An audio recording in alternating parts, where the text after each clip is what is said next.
Hello everyone, this is Keirnoth. We're continuing our Devil May Cry 4 basics tutorial for Dante. This time in this tutorial we'll be covering the the 5 modes that Dante has. Swordsmaster, Gunslinger, Trickster, Royal Guard, and lastly his Dark Slayer mode. That mode is kind of unique on its own because of the fact that it has its own moveset and also comes with its own weapon. But I'll cover that later on. So what I'm going to be doing with these modes is I'm going to be telling you all the moves that are in the mode and the properties of each move, what I think their usefulness is, how to execute them, when to execute them, and how you can implement them in your gameplay and in your combos. So the first mode that I'm going to cover obviously would be the Swordsmaster mode. Personally, this is my favorite mode. This is the mode that if you watch my videos, you'll see me in as like my anchor. Now, this is something that I didn't get a chance to talk about, and I'm gonna be repeating this later in my third section where I explain what kind of things I do with Dante to take advantage of what he has. But one of the good things that you should do when you play this game as Dante is to develop what I consider like an anchor. What I mean is you pick a mode and then you pick a favorite weapon and a favorite gun that you're going to use and make that your default. So that way, like, you'll be able to train your mind into knowing, okay, most of the time I'm going to be using this mode, this gun, this weapon, and if I want to use some other weapon, I'm going to have to press L2 or R2 this many times to switch to this weapon, or I'm going to have to, I know that since I'm in Swordsmaster mode, almost always, then I'm going to have to consciously switch to the other modes when I need them. So my anchor, for example, is usually Rebellion with Pandora and Swordsmaster mode. And I've been playing like that for forever. If you watch my videos, that's what I always stick to. Anyway, and one of the reasons why I stick to Swordsmaster mode is because, in my opinion, it has the biggest selection of moves that are useful almost at any given time, especially while you're trying to do a combo. Okay, so anyway, first of all, for Swordsmaster mode, the first weapon I'm gonna obviously cover is the Rebellion and all the moves that you gain with Rebellion. Okay, the first move I'm going to talk about is the drive. The drive is executed by holding R1, pressing back and circle, and then letting go. If you press circle a couple more times, or if you mash it, he does 2 more hits of the drive. Now you can already tell what this is good for. If you watch my Bloody Palace videos, you'll know that I usually use the drive whenever monsters are in a straight line, and also you'll notice that, let's see, if you can reasonably clump them up and use a drive,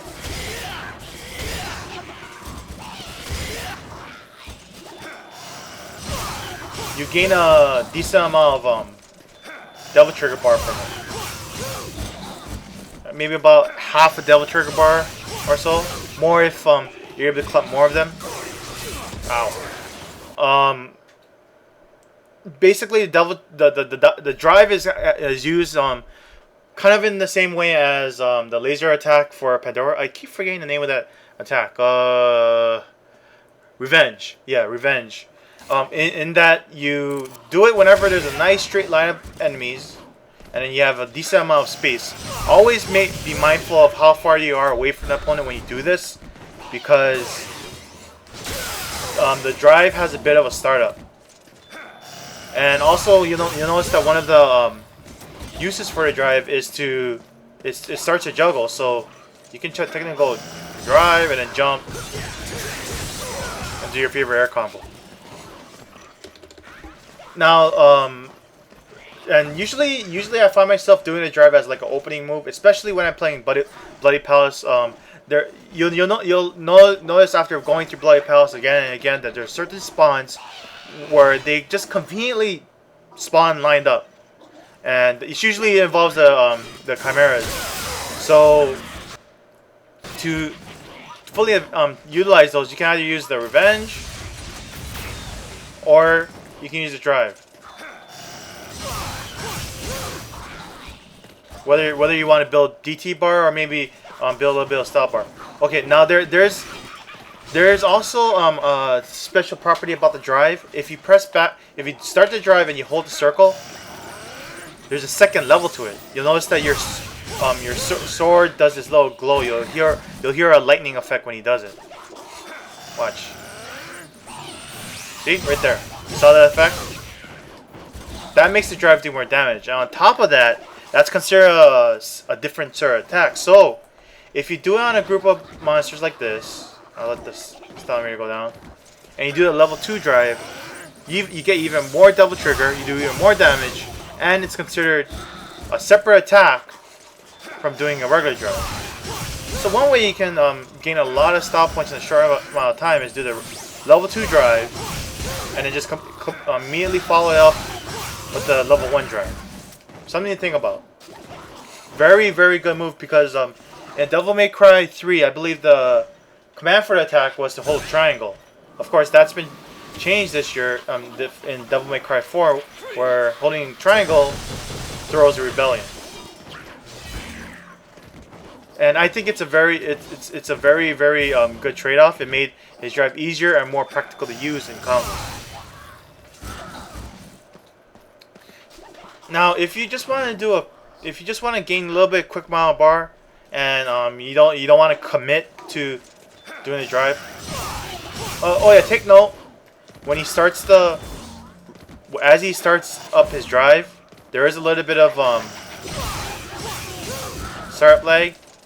See, he can't immediately jump after that. But once he has his sword behind his back, you can jump anytime. So if you think your drive attempt is gonna get interrupted, you can jump out of the way or roll out of the way. Okay, anyway, back to the quick drive. The quick drive you use generally as like a, well, it is what it is. You hold R, but I think you don't even have to hold R. Yeah, you just press triangle and square at the same time, and it does a quick version of the drive that doesn't knock opponents down, but it does stagger them a little bit. So pretty decent to use if you just want to gain a little bit of style or DT bar, and since it has a piercing property just like the regular drive, it can be useful for certain things. Okay, now I'm gonna have to turn off that Steam. Anyway, for the quick drive, let's see, it gains a decent amount of bar, maybe half a bar more if you are able to get more monsters in the line. But again, like I said, it doesn't knock down, so be careful of that. But since it executes so quickly, because the first hit of the quick drive is the first hit of the rebellion attack, so you can use that as kind of like a starter to get into a group of crowd of enemies to kind of stagger them just long enough so that the drive will hit.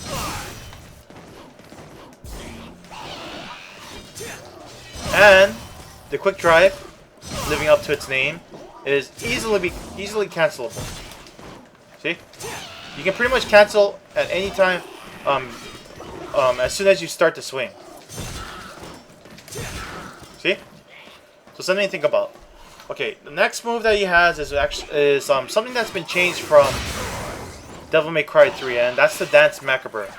Dance Macabre is you hold R1, you press forward and circle towards the enemy, and then you start mashing triangle. So what the Dance Macabre consists of is several slashes of his Rebellion Combo 1, then his Rebellion Combo A, and then his Rebellion Combo 2,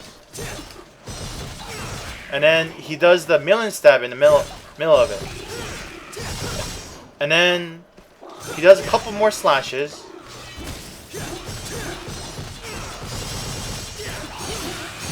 a launcher, and then the final baseball bat swing.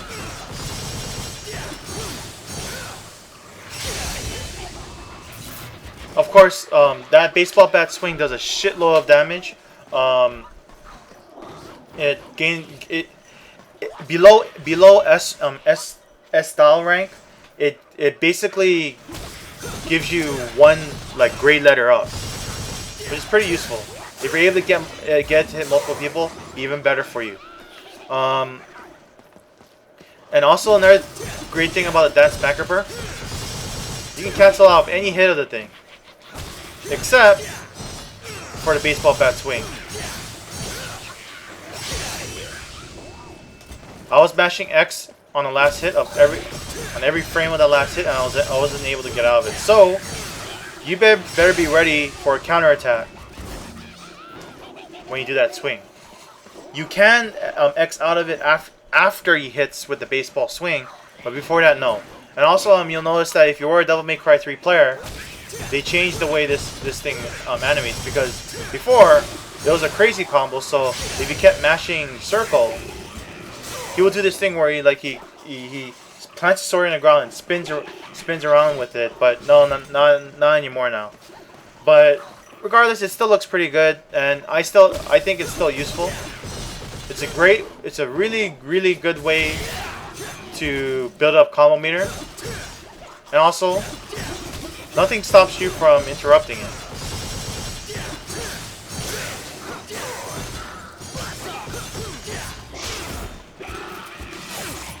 Oop. So yeah, let's see how much bar that thing builds. I'll push one of these guys away. There we go. So if you do the whole thing, you gain pretty much 1 bar. So that's again something to think about. The last hit looks like it gains about 1/4, 1/5 of a bar. So if you can get that to hit multiple people, even better. Like I said, very easy to combo into, very easy to combo out of. So pretty much incorporate Dance Macabre into your combos. Something also that's pretty cool. I'm gonna show you once I gotta make these guys take damage. Let me see. Here we go. Enemy damage.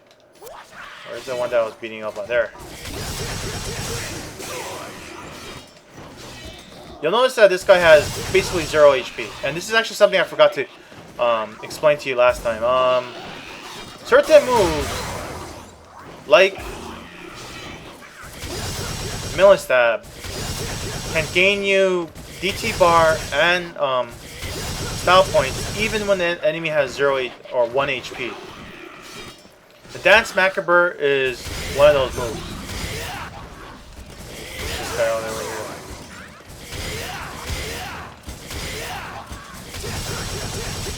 So basically, when you get the guy down to 0 HP or very little HP, if you want to gain a ton of style meter, start doing the Dance Macabre.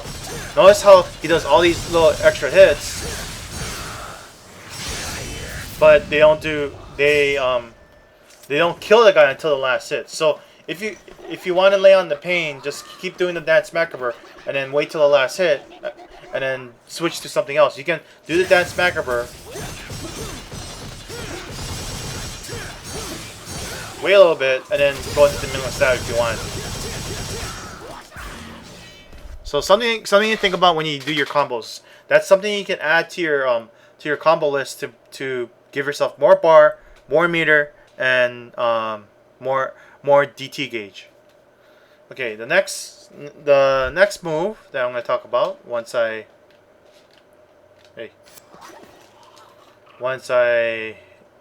make these enemies invincible again. Again, that's the debug mode. I'll put that in, installations on how to install it. I'm gonna put it in my in the info box.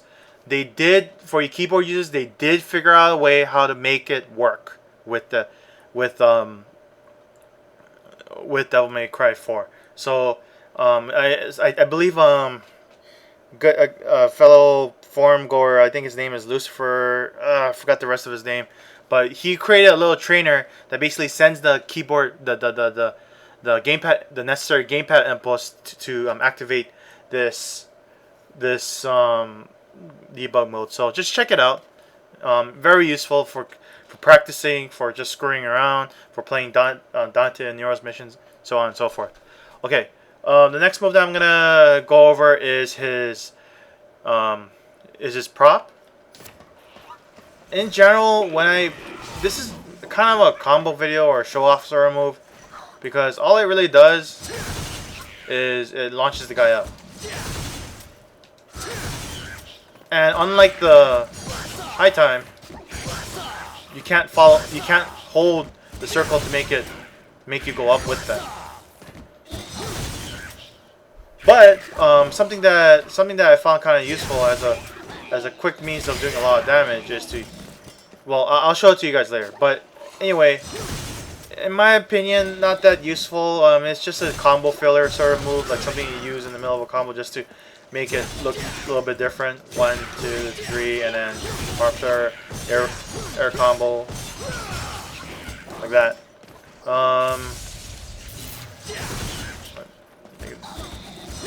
Doesn't build much, hardly anything. Kind of ho-hum for me, but maybe one of you will find a use for it. I've seen it used a lot in combo videos. I use it too to spice up my combos, but it doesn't have. It's just not crazy useful.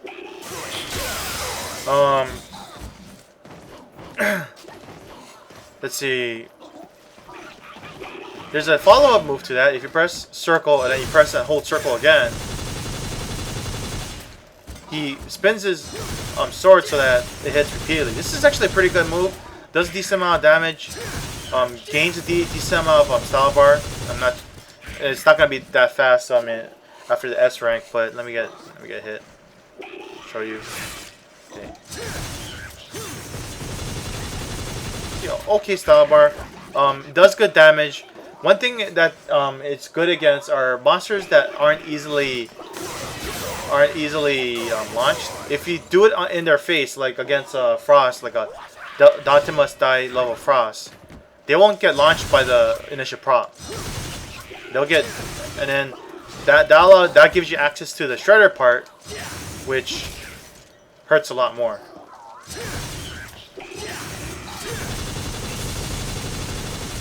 You can do something like that. Basically, find a way to knock them down. Do the prop part away from the guy, so you don't end up skipping hits. And then face towards the enemy and use the shredder part. Pretty decent way of doing a lot of damage and gains okay bar. Next move, and probably one of the most important moves he has, air combo or the aerial rave. In fact, this is probably one of the first things you guys learn. You launch him up and then press circle 4 times. Again, this is one of those moves that I don't really use timing for. I just mash circle until I get to the part that I want to use. Like if I want to do 2 hits of the aerial rave, I just mash circle until I see the second hit and then I do something else. If you're really good at the game, you'll know how to do this by do the full aerial rave by muscle memory. I just use a circle because I'm a lazy ass. So yeah, launch him up, circle, circle, circle, circle, and last hit does a little knockback. Pretty decent, nothing too fancy. It doesn't do as much damage as Nero's combos. So what you gotta do to make these aerial rave combos do more damage is to do jump cancels, which I'm going to explain to you later.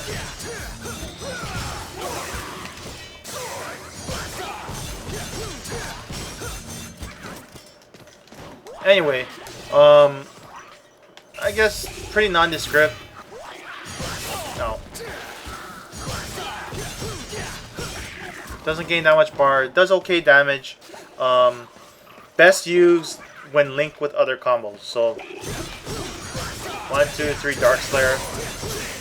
Like 1, 2, 3 Dark Slayer, like that. Or 1, 2, 3 Lucifer. Or a really classic combo that I learned when I was first learning how to play Devil May Cry 3 was 1, 2, 3 Homebreaker, which is triangle. So learn to use the use the aerial combo. I was told that they changed the way it hits in this game. They made it a little bit faster. They made it a little bit safer. And you can easily cancel out of it, of any hit. See? Second, first, second, third, or fourth hit. You can even do it on the fourth hit, but gotta be careful. Because the fourth hit does knock down or knock back. But yeah, very important thing. You'll be using it a lot. It'll be in all of the combos. It'll be something integral when you're jump canceling. Something that I'll show you guys later. And basically, get a hold of when you should be using this, because there are some times where you don't want to use the aerial combo. Because either like if you stay in the air, you're a little bit more vulnerable. Maybe certain monsters don't even launch up, so there's no reason to do it. So on and so forth. So learn the aerial rave and make that part of your gameplay. If you haven't, do it now. Do it. Okay. Next, the Gilgamesh. You gain a few moves. The first is probably the one move that everyone asks me about whenever people watch my videos, which is this one. This is called the Real Impact. Now, if any of you guys play fighting games, or if any of you guys play Street Fighter, you'll know what that thing looks like. And this is a Capcom game, so you know what that is. This is the Shin Shoryuken, and much like a Shin Shoryuken in the Street Fighter series, this does a shitload of damage, even if you don't do anything special with it. Take my word for it, it does. I'm not gonna be able to show it to you here because if I do the Shin Shoryuken on these guys, they're gonna die. So easily does crazy damage. Only problem is of the stupid startup, you cannot cancel out of it. You can only cancel out of it after he does that punch.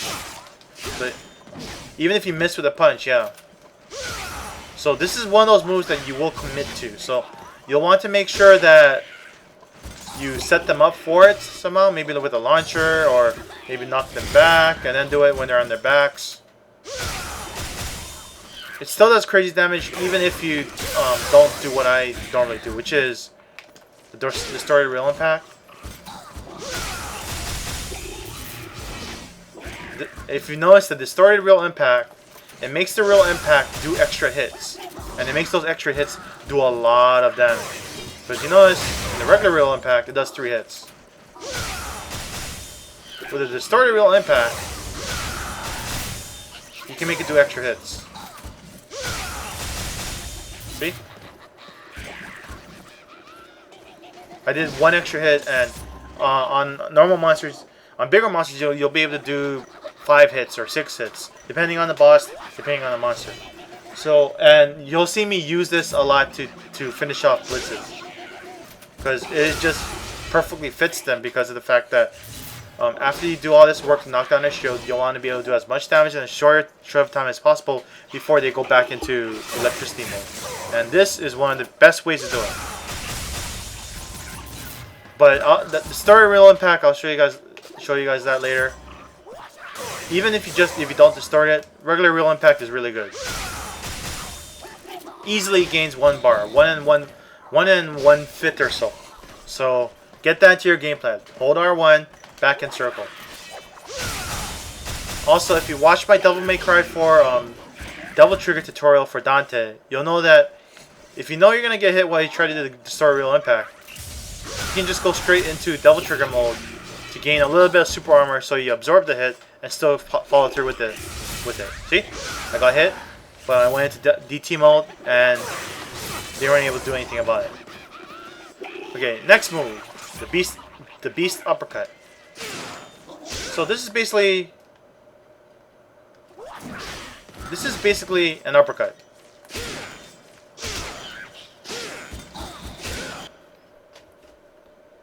Pretty obvious. Sorry about that. My computer slowed down for a second. This is basically an uppercut. Knocks the guy out, sets them up for juggles. You can use the beast uppercut as like a really ghetto launcher to go into your bread and butter. Really straightforward. Now, what makes the Beast Uppercut interesting is that it has similar properties to that of his regular attacks. You notice how you can charge these? I told you about these just frames and stuff like that. You can do the exact same thing with the Beast Uppercut. You can charge it up.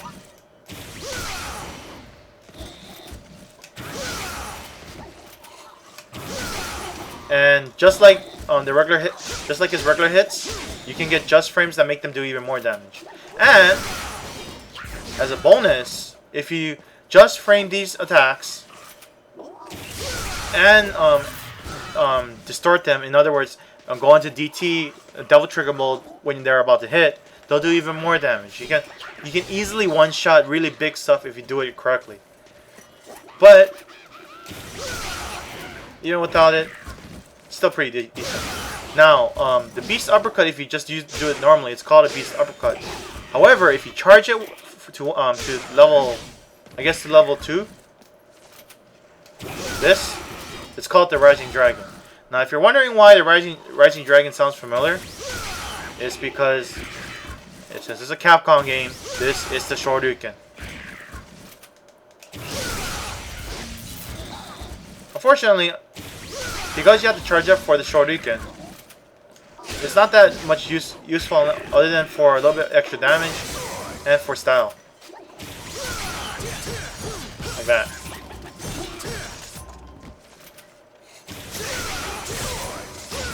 You know, it's a launcher, but you jump up with them, so it's kind of like using the high time.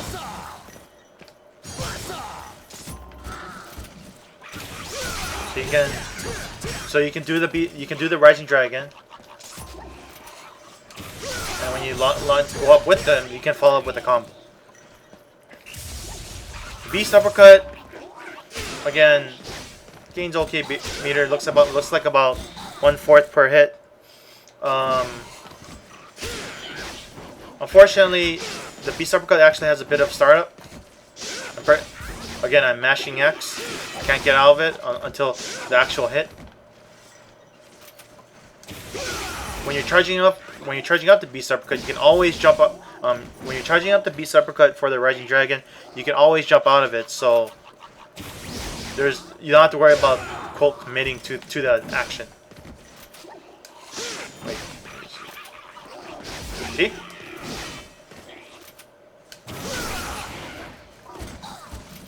But be careful, if you fuck up the charging of the Beast Uppercut for the Rising Dragon, you might just get the regular Beast Uppercut and waste time charging the thing. Additionally, for the Beast Uppercut, there's a level 3 version of this move. It's called the Rising Dragon, or it's called the Divine Dragon. Now, if you're wondering why this looks familiar,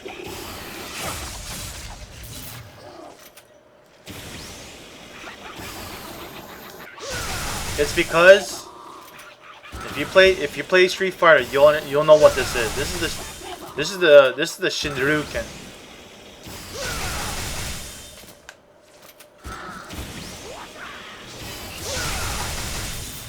And yes, this can be the story. It's a little bit harder, at least for me.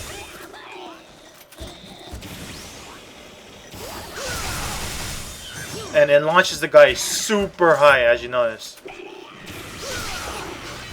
Gains really good bar. And you can follow up with a combo.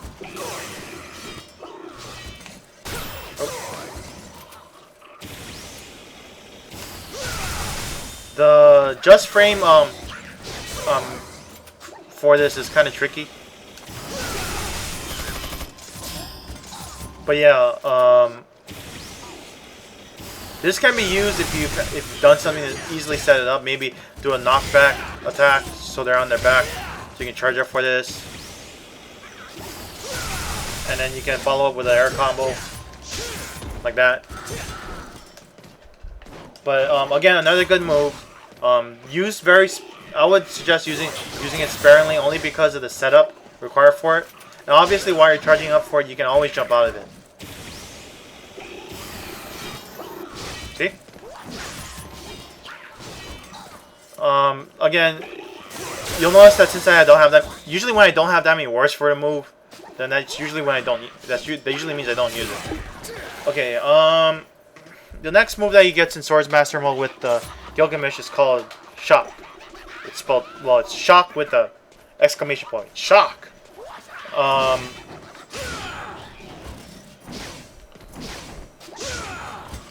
This is an okay. Well, it's on the ground. This is an okay move. I don't usually use it. There's very specific situations where I use it. Usually in a Blood Palace match where the chimeras spawn closely together. I'll use it. And again, just like his normal attacks on the Beast uppercut, you can charge it up for just frames.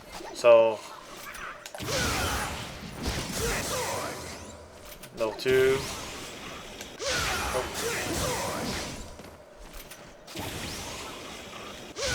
Ah.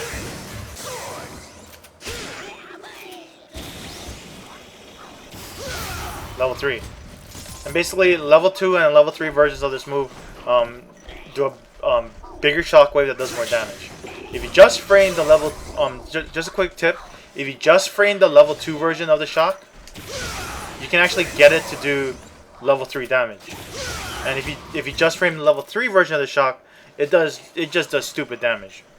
But again, because of the charge up time of the move, because a normal shock is kind of crappy because sure, you do a knockback attack, but I don't know, something to me it doesn't have enough oomph when you use it versus doing the level 2.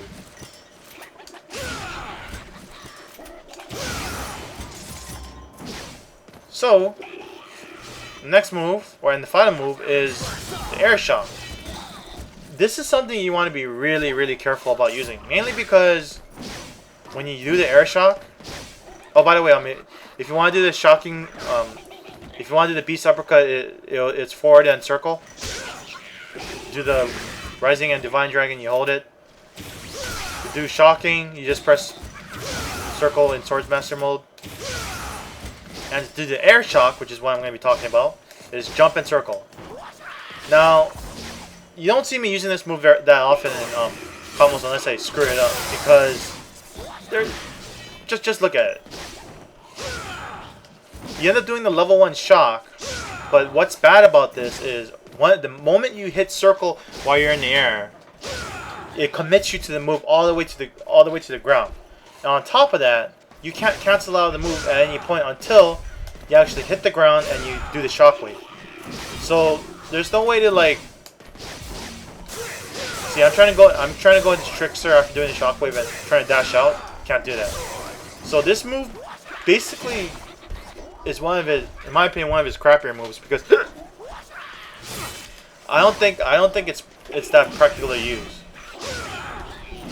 It makes an okay ender if you know that you're gonna fall onto a big group of people, but the problem is it just feels so lackluster and the damage is only so that I generally don't use that as a combo ender. But if you can get something out of it, then yeah, by all means. But because you can't charge this up in the air, it's just one level. It's not that, to me, it's not that useful. Also, the air version is called shocking, as opposed to the ground version, which is called shock. Don't know. It's the Japanese trying to name their moves, I guess. Even though the other moves are named pretty well. Okay, next is Lucifer. Lucifer has this attack called Discipline, which is you just press left stick and circle, and basically it tells if you the direction and the circle you press tells or commands whatever pins that are already on the screen. Let me do some pin-ups. See, it basically tells the remaining pins that did not get punctured into an enemy to form up where you face. This is pretty decent. This is pretty useful. And also in the middle, if you're doing something in the middle of a Lucifer combo like this, if you press circle while you're doing it, it throws even more pins at the guy. So this this quickly increases the number of pins that are on the screen, which also makes it so that the pins that are on the monster explodes faster. So it's something to basically quickly extend your combos with. This works better with bigger monsters, obviously, because of the way the pins position themselves. So be mindful of that. Okay, the next move is called the Climax. Man, Lucifer has all these freaking suggestive names. This move basically tells your pins to basically form kind of a protective barrier around you.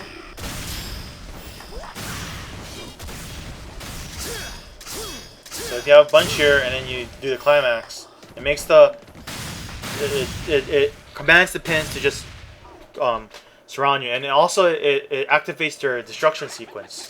So you can use it as kind of like a cover move. See, the monster tried to get up to me, it just got blown away by the pins that split almost immediately.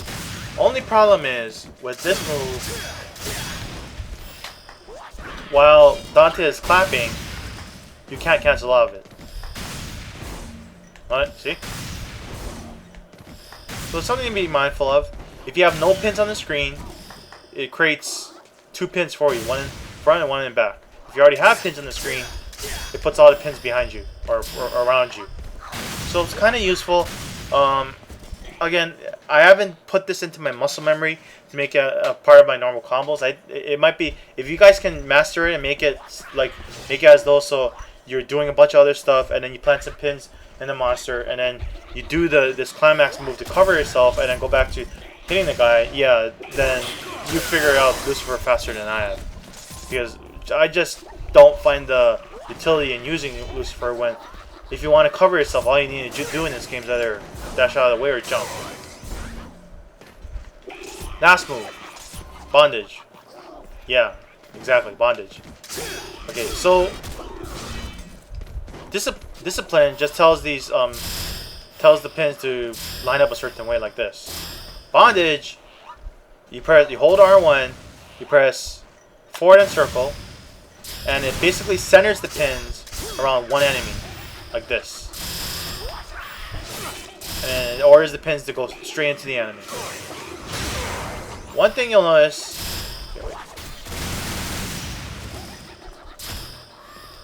even if you have no pins on the screen, it generates 2 pins for you.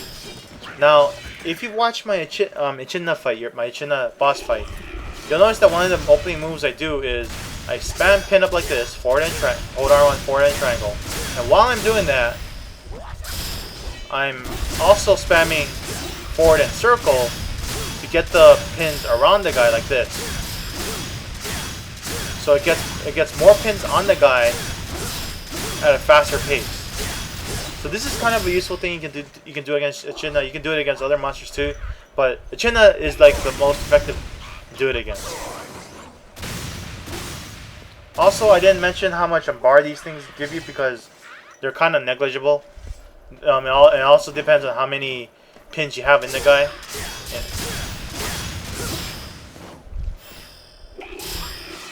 So they're basically utility skills to complement the regular Lucifer attacks. They're not like self-contained attacks like the ones for Rebellion and Gilgamesh are.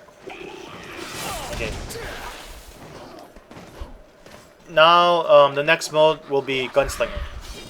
So I'm gonna be going over all the different moves that you get with the 3 weapons. This one won't be as long because the weapons are they're pretty. The moves are pretty nondescript, I guess. Okay, first off with Ebony and Ivory in Gunslinger mode.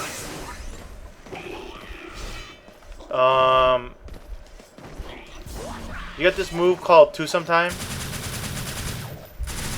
which, from my understanding, allows you to fire at 2 different monsters at once. I think. And wait. Oh. But there we go. See. The game kind of auto targets for you, and this is kind of useful. It looks kind of cool. It's more on a cinematic value, but because of the fact that Ebony and Ivory are not that good unless you charge them up, and the only way you can charge them up is if you use that alternate. Well, it's not the only way, but the easier way to charge them up is to use that alternate control configuration where I told you about, where you swap the L1 and the square. You're not going to be using it in twosome time that often. It just doesn't pack a punch. It hardly staggers the monsters. It doesn't do that much damage. It's just not that good. But it looks cool. Okay.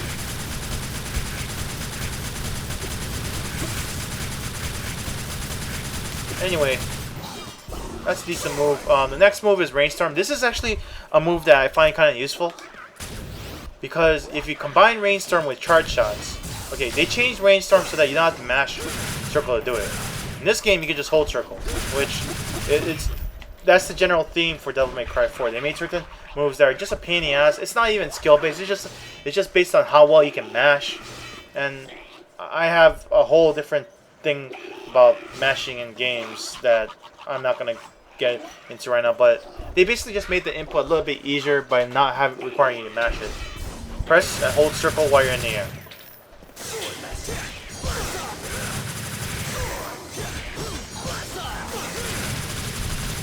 So it makes for decent combo video material. One other times where this really shines is if you charge up the shot, or you go into double trigger mode, and then jump over maybe like a Mephisto or Faust, and then do the Rainstorm. It will easily knock off their cloaks and allow you to beat them up. That's the only time I really find it useful. Otherwise, look, I'm over the guy. I'm not building that much meter. I'm not doing that much damage. Again, great move, but because Ebony and Ivory were nerfed, not that useful. But it's one of the few mash moves that you can just hold on to circle for. Next move. Oh yeah, with twosome time, you also have to remember that. You also have to remember that you have to mash circle to do it. Okay, Honeycomb Fire. Hold R1, press forward and maybe do twosome time. Oh. If you just press forward a little bit, it's kind of like doing a stinger where you press forward and triangle and then you let go and then right before it. Well, I mean, it's like doing million stab. So you just press forward and circle, and then let go of it in the middle of it, and then you start doing this. Now, one thing you may have noticed, if you fought the CPU Dante, you'll notice that he can do this. He can do this Honeycomb Fire without having to move the thing. So he's able to make a sweeping motion with it. From all my attempts at replicating that, I can't do it. And this for Dante, he just auto aims at the nearest guy that you go towards. And if you try to move, you can't move Dante while he's doing it. So I don't know how the CPU does it, but obviously it's that TV trope where the CPU cheats. Okay. Next is for his Coyote. Okay, on the ground he has 3 moves. Fireworks. Basically, he flips the shotgun around like a nunchuck. This thing got nerfed. I believe he does fewer hits of the fireworks compared to Devil May Cry 3. And in general, it's not that good because of the fact that lag. It's okay crowd control, and especially if you can go to double trigger mode and do it. But again, he has better options. I generally do this as kind of like a finisher move, or to me it's combo filler. So I don't know. I don't use it that much. Maybe you'll find a use for it. I don't know. Now, what is useful? Well, let's see. And by the way, fireworks is done by pressing circle. Hardly gains meter. Not too much damage again. Not that useful. And you'll notice me saying that it's not that useful. Like certain moves aren't that useful, and this lays credence to the argument for some people where I was saying that, hey, Dante is good, and the sum of his parts is what makes it better. But some people might say, why, how does that mean anything if some of his moves suck? Hey man, that when you treat Devil May Cry 4 kind of like a fighting game, you'll know that almost all characters, unless they're really really broken, will have certain moves that are really good and certain moves that are better, that are kind of crappy. The higher tier characters or the better characters are characters that have a lot more useful moves than crappy moves, and that's what I think Dante has. He has a lot of useful stuff that's easily abusable, and sure, he has all this filler stuff that's kind of crap, but hey, you can still use it. Anyway, back to this, the Coyote or the shotgun. His next move is his air fireworks. Just jump, press circle. What makes this really good is that this is the perfect tool to use against taking out Faust and Mephistos. You've seen me do this in my Bloody Palace videos. What you do is you jump in the middle of them because they have no clip. So you can jump in the middle of them and then press circle in it. And you'll hit them like with 3 to 4 shots of the shotgun easily. That'll take down their cloaks in Human and Devil Hunter mode. And you just need to do it one more time in Dante Must Die mode and you'll take down their cloaks. And if you know how to jump cancel, like that, you can do it. You can basically instantly take down their cloaks because you do the air fireworks, jump cancel the lag, and then you do the air fireworks again. Do watch out, like on the ground and in the air, you cannot cancel out the air fireworks until the animation finishes. So it leaves you open, so be careful. Okay. His next move is the Backslide. Very, very useless. Looks cool. Makes Dante even more badass because he has all these over-the-top moves. And I know that there's a trick to making Backslide hit whatever direction you want. It involves like letting go of the R1 and hitting triangles at a certain point. If you want more information on how to make these kind of hold R1 and press forward and something moves to hit the wrong way, watch a video by Chaser the Wolf, Chaser the WOLF. He has an advanced tactics video that you can learn how to do this with. But anyway, in practical uses, no, not that useful. Again, when you have a monster behind you in this game, the best thing to do is just jump out of the fucking way. All there is to it. So what you're supposed to be able to do is like you're supposed to like be slapping the guy, and then oh shit, someone's gonna hit you behind you, so you do that to just knock them out of the way. But again, for me, my anchor is Pandora and Rebellion, so I'm not gonna have that readily available. On top of that, like I said, easy way to dodge something out of the way and stuff, trying to knock them out of the way with this is just jump out of the way. Lastly, Gunstinger. Very cool, but there's no Gunstinger level 2, so the range on this thing really sucks. If I remember correctly, in the old Devil May Cry 3, he had a level 2 version of this move, so it actually went much farther. Not so in this game. Nowhere near the same range as a Stinger. So one cool move that you see me do, one combo that I do that kind of like puts 3 moves that look kind of similar next to each other is do the straight, then do the Stinger, and then do the Gunstinger. You need to be careful about the Gunstinger because of the reload at the end. That leaves you open. Also, the Gunstinger is done like a regular Stinger, but you press circles, so forward and circle with Coyote equipped.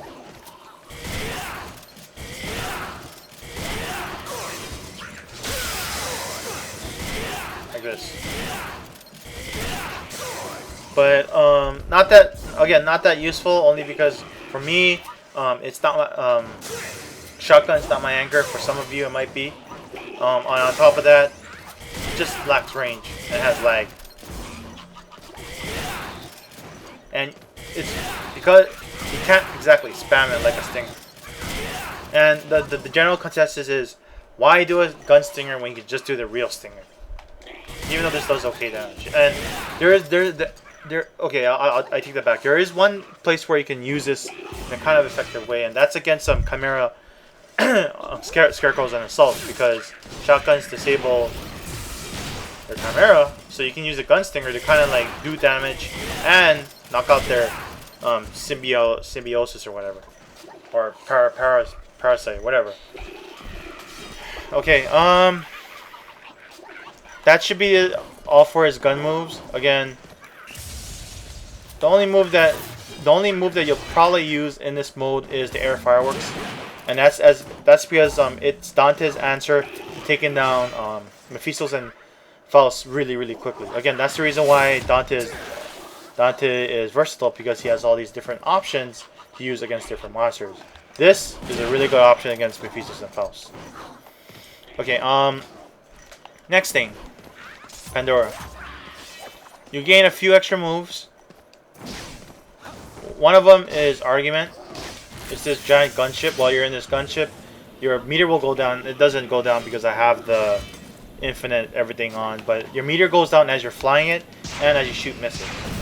If you want to shoot a giant barrage, hit circle. This does a shitload of damage. Almost instantly knocks out the shields for most blitzes and insta kills most monsters in one barrage. If not, 1, 2.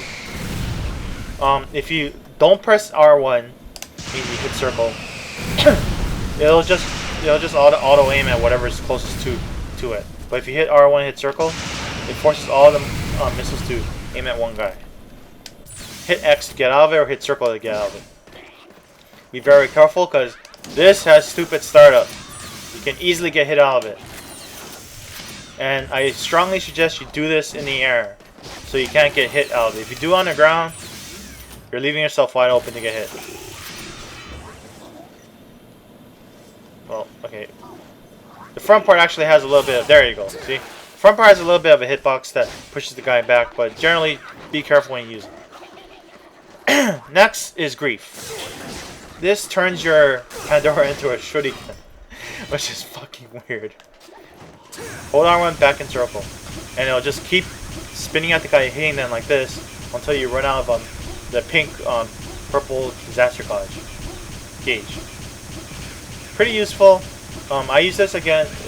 Certain monsters are kind of crappy at defending against it. One is Credo. And, wow, why? Suddenly my computer is lagging.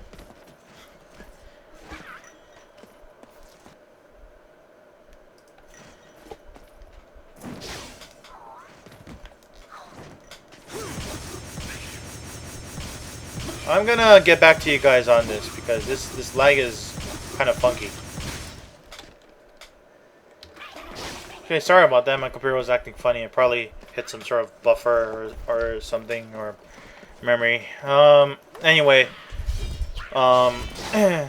Grief, pretty useful.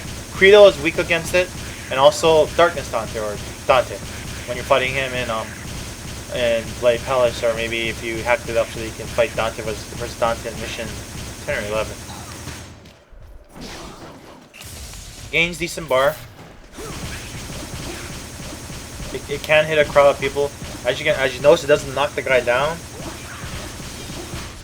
but it does track the guy. So pretty useful. Burns disaster gauge pretty quickly, so be careful of that. The next move, it's called Omen. And you know about the phrase about opening up a Pandora's box? That usually means opening up like Doom, or like another way of saying it is opening up a can of worms. R1 forward and circle. Insta kills everything. Oh, I didn't mean to. Insta kills everything in the room. No questions asked. Well, okay. It does area damage to everything in the room within a really big area. It'll insta kill anything that's short, like small fry, like chimeras, scimitars, scarecrows, assaults, anything that's not like a heavy monster that requires like many hits, insta kills them. Only problem is in the Bloody Palace and also in regular videos or regular levels. If you insta kill them and you have a D rank, it's gonna award you the D rank points instead of whatever points you get after you kill everything. So what you need to do before you use Omen is to get your rank up to something like S rank and then use it so that you get extra style points. But yeah, this explains for itself. Laggy as heck. I'm mashing X, I can't get out. Make sure you're safe when you use it. Make sure you're safe. If you want to make absolutely sure this comes out, just double trigger. When you double trigger, again, you can't be staggered, you can't be interrupted. Gains the if you have a lot of monsters in a small space, it gains a shitload of bar. So something to take note of.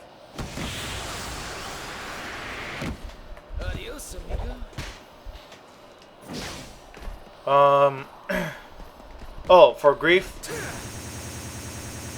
if you're holding grief, you can't cancel out of it, so you have to let go of grief before you can cancel out of the animation. So be careful of that too. Okay, so we covered the two big meaty modes, Swordsmaster and Gunslinger, but that doesn't make the other modes any different or any less of a mode. Hi everyone, sorry for the jump cut. Looks like I will be splitting this section up into two parts again. Looks like I said, Dante is a very complex character and he has a lot of stuff to cover. So to make it more easier for you guys, I'm going to split this up into two parts. First part is what you've just viewed. Thank you very much for viewing. Please rate, comment, and subscribe, of course. And the second part is something I'll be uploading within the next day or two. So it's going to be covering the Trickster, Royal Guard, and Dark Slayer mode. Anyway, as always, feel free to PM me if you have any questions regarding the game. Make sure that those questions have already been answered in my tutorials or in my other videos. And if you have any comments to leave, feel free to do so. I'm more than willing to help fellow Devil May Cry 4 player out. Alright, I'll catch you later. Goodbye.